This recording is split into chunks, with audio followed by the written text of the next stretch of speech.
Okay, perfect. So then where is the best place? I think that's very dependent on who you are as a person. So, you should consider the backdrop if you're going to have a photographer there. So like for pictures and things like that. But a special spot in your relationship. So like maybe where you had your first date or first kiss or your parents' home, or maybe you guys went on vacation, the first time to the special beach, or I think like some kind of special meaning to it can be really great.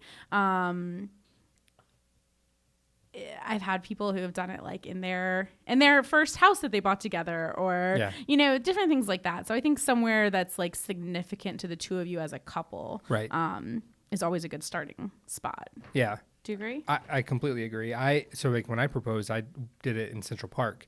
And one of the first things we did when we first moved to New York was go to the boathouse and actually rent a rowboat and kind of go out, and you go under Bow Bridge, when you're doing that. So that's why I chose that. Plus it's iconic. True. And then had the photographer there that day. Yeah. So you're thinking about like the backdrop and stuff like that too, yeah. Which is, significance and the backdrop. Yeah. Yeah. So I think those are two probably the biggest.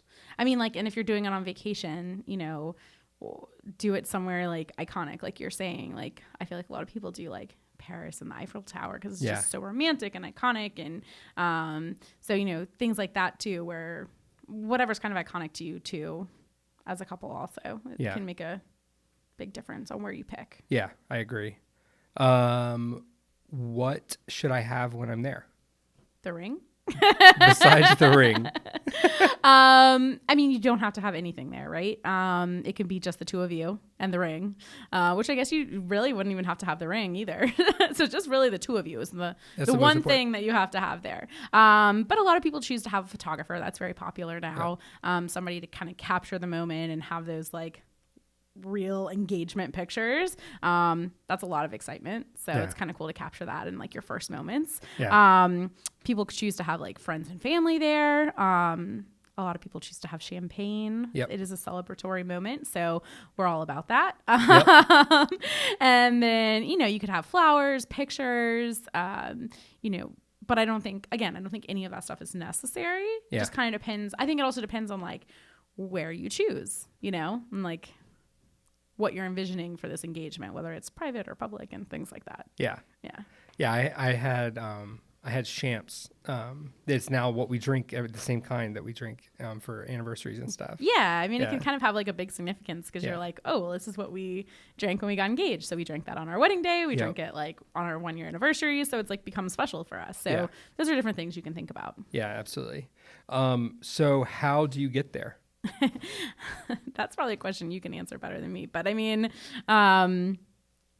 it definitely goes along with the planning. You need a story of some kind, right? Some way to get them there. We're gonna go for a hike and let's take a picture of the two of us, and then secretly get down on one knee, or your friends are taking you out to dinner at this one specific restaurant, and then you show up.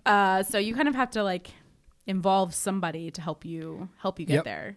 Yeah, absolutely. Yeah, because it's if you don't want it to be obvious of what's gonna happen. Yeah, especially if you're not doing it like at home. Yeah, that was a hard part for me, was kind of coming up with a story that was believable.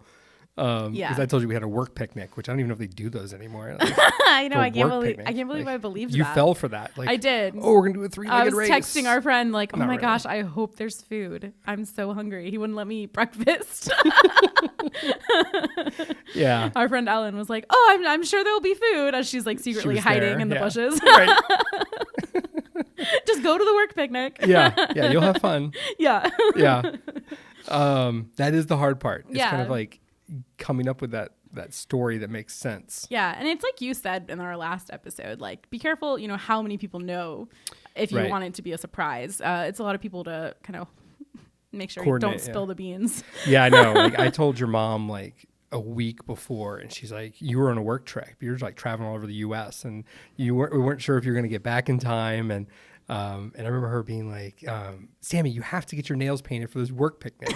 It's like, what? What are you talking about? Like, what in the world? Like, I was so oblivious. I still had no idea what was going on. I had been this is a very fancy work picnic. I know. I've been working there for like 4 months. Like, I wasn't. Yeah, I just gotten started. VIP work picnic. Yeah, exactly.